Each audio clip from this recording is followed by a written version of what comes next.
The first film starts with the last age of the Republic, which is it's getting tired, it's old, it's getting corrupt. There's the rise of the Sith, who are now becoming a force. And in the backdrop of this, you have Anakin Skywalker, a young boy who's destined to be a very significant player in bringing balance back to the Force and the Republic. In the second film, we get into more of that turmoil. It's the beginning of the Clone Wars. It's the beginning of the end of democracy in the Republic. It's sort of the beginning of the end of the Republic. And it's Anakin Skywalker beginning to deal with some of his more intense emotions of anger, hatred, sense of loss, possessiveness, jealousy, and the other things he's coping with.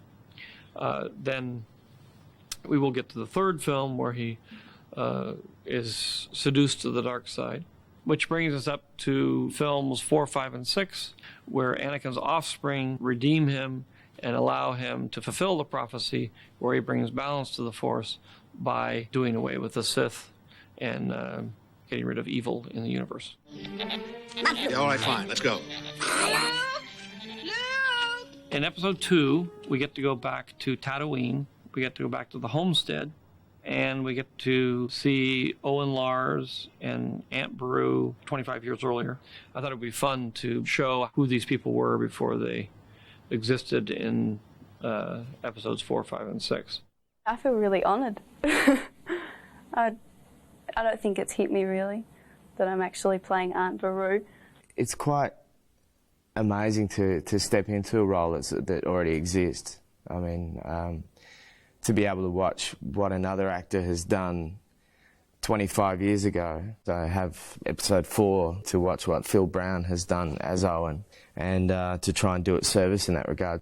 I watched Beru's part 20 times or something just to see how she acts. When Luke wants to go off and join the Empire and fight, Owen's sort of saying, no, I don't really want that to happen, and he's doing anything he can to stop it. But Beru sees it from Luke's side as well and sees that that's his dream as well, and he really wants to do that. You must understand I need you here, Luke. But it's a whole nother year. Look, it's only one more season. Yeah, that's what she said when Biggs and Tank. Where are you going? Looks like I'm going nowhere. I have to go finish cleaning those droids. Oh, and he can't stay here forever. Most of his friends have gone. It means so much to him. I'll make it up to him next year. I promise. He obviously doesn't want to see Luke go and do what Anakin did. He's not a bad character, he's a good character, I think. He's doing what he thinks is right, but he's there to oppose Luke's kind of eagerness to go off and be a hero. It's funny because all my friends are huge Star Wars fans, and so they went pretty berserk. I think the only person more excited than me was my mum. She's a big fan. It's proof that dreams really can come true if you try enough. Working with George, he was genuinely excited by being in a set that was a recreation of a set from episode 4. We shot the original homestead in London on our stages, and here we're shooting our stages in Australia, so we're shooting our same sets here in Australia instead of in London. The set that we're on here is basically the homestead kitchen from episode 4, or the original film, and it was one of the studio sets in the first film from the Tatooine environments. And initially when we heard about what the storyline might be for episode 2, we had to find out what information we could actually find from the archives at the ranch. Of the reference things that we had to work with on the first film, we had the drawings, the technical drawings and stills from the film, but there were very few images from the first film in terms of stills reference that we could use, and in fact this is the only one that is left from that time. So this is the one bit of reference that we've been using to recreate this room. So we've basically reproduced it as it was built in 1975 or 6. The aging and the finishing is a little bit rougher than it was in the time we saw it before. Basically, George thinks it's not as well kept at this point as it was as it will be. So everything in here is still in that sort of feel of Tatooine technology and Tatooine utensils and Tatooine equipment, but it's all slightly different things. But the spirit is sort of still living there.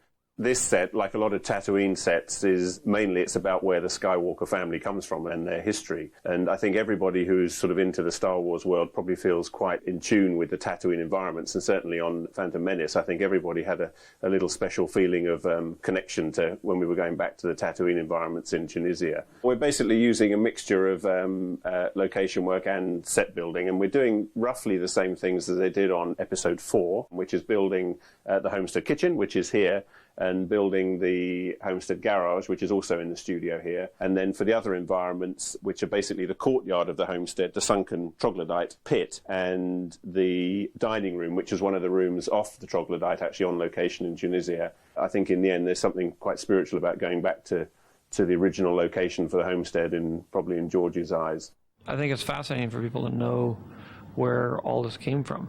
It was quite a buzz to be on a set that had already existed and had been recreated 20-something odd years later.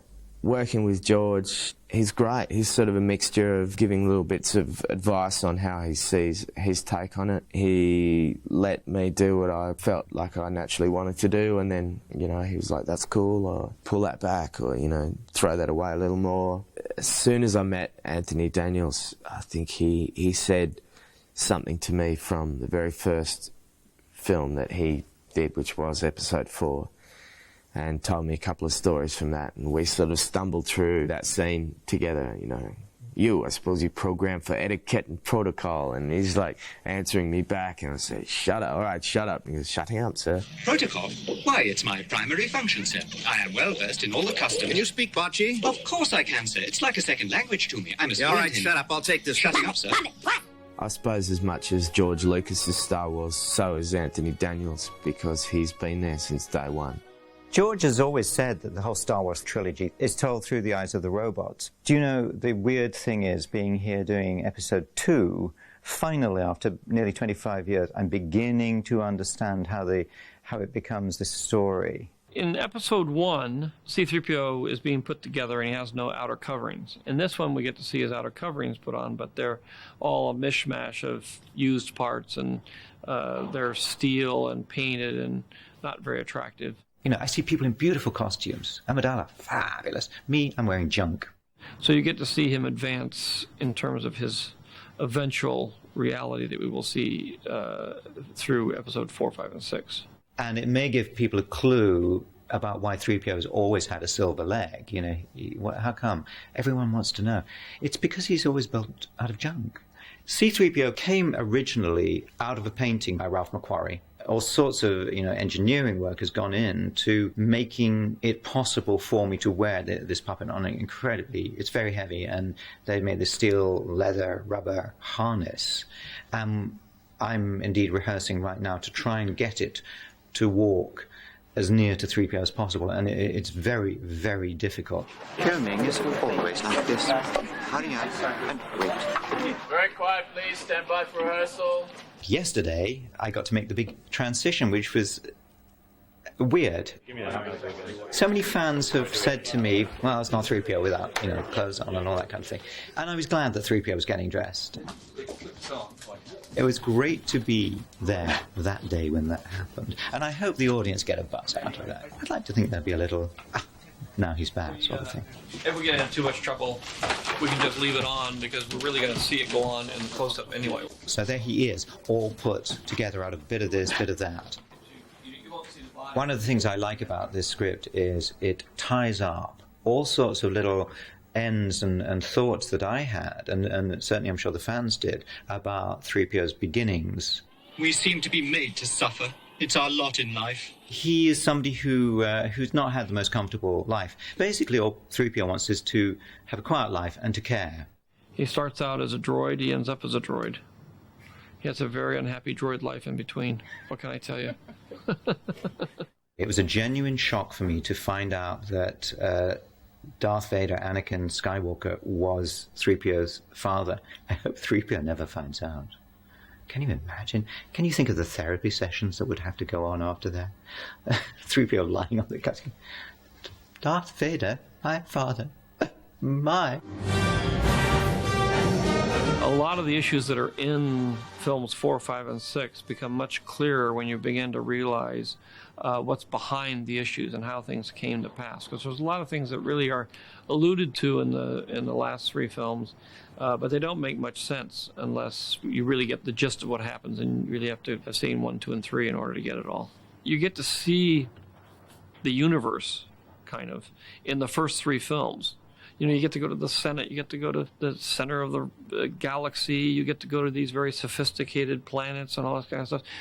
And you're seeing things that are very sophisticated. You're seeing very sophisticated aliens, all kinds of things that are digitally created, you know, large scope, very vast scale and everything. So then when you get down to episode 4, it's all very small. You know, everything's real tiny. There's no scope to it at all.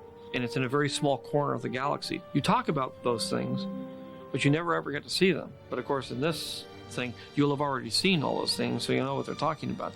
And you'll know when he's saying, you know, I'm stuck here in the far corner of the galaxy, you'll know what he's talking about. And you'll realize that he is stuck in a little dim corner of the universe.